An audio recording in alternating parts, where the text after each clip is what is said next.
parents of Reddit, what is most fucked up secret you are hiding from your children? I'm the child, but my dad waited till I'm grown up to tell me that my mom gave me a lot of sleeping pills when I was a little child, so she could leave me alone at home to maintain her relationship with her lover while my dad was working in another country. That cleared up many things. Edit. Thanks for everyone wishing me well. I really appreciate that I'm doing well and it doesn't affected me, beside that I don't remember much about my childhood, but I didn't suffer or whatever. Meanwhile, I'm dealing with depression and anxiety since a few years, but I'm not sure if this links to the drugging. But meanwhile, I'm pretty good at being depressed, to be honest, haha. Otherwise, is my life really good? I want to clear up that I'm in okay terms with my mom. She learned from her mistakes and I forgave her. I just don't forgive her that she did my dad so dirty. My dad is the greatest person I've ever known and he deserves to be happy. My parents got divorced when I was 6, and then my dad started coming back around regularly when I was 9, more than just weekend visits. We'd go on family vacations together, he had a room in our house, separate from mom, and they'd go shopping together and all that. Like a regular family. But he still paid rent on a room in a boarding house. Then when I was in high school he just changed his address and ditched the room at the other place. My mom was super pissed about it. I didn't understand why, because he lived with us anyway. None of my friends believed me when I said they were divorced. I'm not the parent, I'm the child, but my family kept it a secret that my brother was a child molester and that my grandpa had raped my mother and threatened to kill us grandkids. I found out because I told my sister that my brother had molested me and she told me about the rest.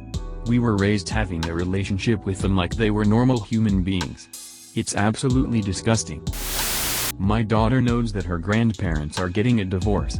She doesn't know that it's because Grandpa, 72, decided to knock up a 23-year-old. We will talk about it once she's older, but I don't want to normalize that relationship for a pre-adolescent. Edit. This is my father-in-law. He's definitely not rich, in fairly impressive shape for a dude pulling Social Security, and I am happily ignorant as to the status of his erections. It's a small town story with a fucked up single mom and a old man that hasn't experienced much emotional growth since being drafted for service in Vietnam. These people would never end up together if they were emotionally healthy and didn't have control issues. I am definitely going to do my best to explain to my daughter, but she's 9 and emotionally overwhelmed by the very idea of the divorce. When she comes to me to talk about it, having processed the idea, then I will explain the situation more fully. My husband has already told his dad that our family and his new family won't be getting together for a barbecue anytime in the foreseeable future. Edit 2. A lot of you dudes are assuming a lot about 23. I would remind you that we are talking about small town, single mama, daddy issues, rural deep south, grandpa fucking 23. Y'all are a bunch of optimists. That she can't have a relationship with her grandfather because he's a pedophile and I would never trust him. The rest of my family maintains a relationship with him and leans on me hard to open up communication because family comes first. They are absolutely right, my family does come first, which is why my daughter won't ever have to have a relationship with him. Edit. He has molested, raped multiple members of my family and I only found out when I was pregnant with my daughter. Without going into too much detail, he also has a mental illness and I've been told that I need to let him have a relationship with my daughter because he's sick and couldn't help it. I never actually took his nose, it stayed on his face the whole time. In fact, it has never once left his face, even though I have told him that I took it countless times. I even showed him the tip of my thumb as evidence of the theft. Sorry you had to read that, but it feels really good to come clean. Edit. Thanks for all the responses, awesome. I will tell him the truth eventually, but have to make sure mom is on board, too. For those of you condemning me, your words weigh heavy. But honesty, much like a fire at the circus, is intense. That we don't go to bed the same time as they do. That's me every night at bedtime. Daughter, books? Me, no more books, time for night-night. Daughter, books?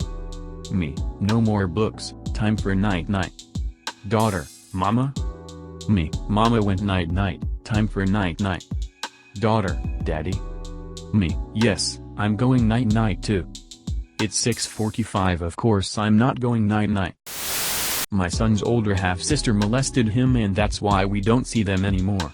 waiting until we can get into a psych for support before we break it to him. Edit. He was 3 when it happened, so was able to tell us, quite graphically, what was happening. The sister also admitted it and said she did it because it was funny and she liked to hurt him. DCP, Child Protective Services, became involved and investigated both families but couldn't find anything suspicious. We are telling him because we very strongly believe it is the right thing to do. We don't know how much he remembers and would much prefer to give him the coping skills now instead of possibly letting him disintegrate into a non-functioning adult with massive problems. Thank you so much for all the support. It is a horrible thing to deal with, but we are going to do everything in our power to love and support him. I am so sorry that so many of you had to go through similar situations. I am proud of every one of you for surviving and fighting. Update. First of all, thank you again for all the many kind words and the show of support. My wife and daughter picked me up earlier this afternoon. We opted not to video the moment as it felt impersonal, and we just wanted to truly enjoy each other's company as we soaked in the monumental occasion. I definitely cried more than my daughter did. Over the course of the day she became more and more excited and exclaimed, "I can't believe you are coming home, it has been a fantastic day." Not really fucked up, but still a big secret. I've been living 5.5 hours away from my wife and daughter for the past 11 months. Every time I talk to my daughter she asks, when am I coming home? Well, little does she know that next Friday, when her and her mom come for what she thinks is just a weekend visit, they are actually coming to pick me up for good. Thanks everyone for all the kind words. To clarify a few things. My move was medically related. I got shot when I was 13 and this is in no way related to that. I am a social worker by trade but have not worked in the field these past 11 months due to my situation. I actually did an AMA about it a few years ago. My wife and I did get divorced and yes, we did co-parent. However, recently we have decided that the truth is we should have worked harder on being together and are giving it another go. I call her my wife because I never really stopped thinking of her that way. I mentioned being shot because people were checking my post history and seeing that I had been shot, but not that it was when I was 13. People were wondering if that is why I had been away. I want to thank everyone for the incredible show of support and compassion. For all of the kind words. I would especially like to thank those who shared their personal stories of similar circumstances. Thank you for the gold and everything else. Honestly, I am unable to properly express how your words brightened my day and will continue to provide encouragement. I promise you all that I will post an update. New throwaway for this one. That my adopted daughter was conceived as a result of a gang rape. Experts say you are supposed to give your adopted children all of their history when they are old enough, but honestly if it were me I would just rather not know. We are considering not ever telling her. It weighs heavy on our hearts. Edit. She's 15, almost 16. Edit 2. She knows she is adopted, and is even in contact with her birth mother. But her birth mother does not think she should know this history either. The compelling argument to tell her is this: it is not our right to decide if she knows her history. It's her history and her right to know both good and bad. Edit 3. Several people have asked about my username. I was changing my newly adopted daughter's, 6 weeks old, diaper and not yet used to the unpleasantness of doing so, gagging and just trying to get through it. I'd been through this several times before, and though it was just my body making a threat but would not follow through. Just as I'm trying to finish the cleanup, a nice little liquid squirt was unleashed right onto my arm and it pushed me over the edge. Not wanting to vomit on my kid, I turned my head to the side and puked towards the floor. Of course, one hand was holding 2 little legs, the other hand holding the wipes, so I could not try catching it. Guess who was standing down there milling about? Mr. Meow, that's who. This happened soon after we adopted the daughter this thread is about, and I just thought of that when I was trying to think of a username. I'm the child, but my grandma was so mad at my mom dating young and getting pregnant that she lost her first 2 pregnancies because my grandma made her brothers beat my mom until she had miscarriages. It hurts my heart. Edit. I know some people were curious for details, so here you go.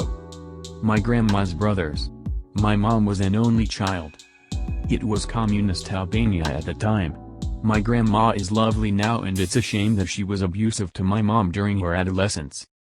My mom, I believe, suffers from some form of bipolar disorder or PTSD and result from the abuse, and subsequently abused my brothers and I. It was like walking on eggshells my whole childhood. Anything I did wrong ended up with me being hit. One of my brothers was the worst to me, would choke me out for making him lag on Call of Duty, and my mom and dad were working all day to support us and never really intervened. Even when they noticed me self-harming and depressed, I got punished and beat because my life in comparison was nothing to complain about. It took me a year in therapy to come to terms with I shouldn't devalue my pain because my parents have been through worse. After some time, healing, and forgiving, we're all okay with one another. I avoid my brother a bunch still. My anxieties, PTSD became a little too much for me to handle after living with them for 20 years, so I moved across the country. Despite all the bullshit my family has been through, time really did heal most wounds and we all do love each other. There's more respect now than there's ever been. My mom has her first at 16, then 18, and me at 21. She understandably feels like she lost most of her childhood being abused and then raising kids. Also, stop telling me to hurt my grandma. I understand my mom's story is painful, but they a healthy relationship, they love each other. My mom is supporting my grandma financially, and that happened about 30 years ago. My grandma was an amazing guardian to me and often saved me from my brother's abuse. My 3-year-old is an absolute miracle. Her birth mom, my wife's sister, didn't want her, basically tried for an intentional miscarriage via massive drinking and drug use. Born 11 weeks premature, and with 5 different drugs in her system, she shouldn't even be alive by most medical estimations, yet here she is. Slight developmental setbacks, but she is solidly inside the bell curve.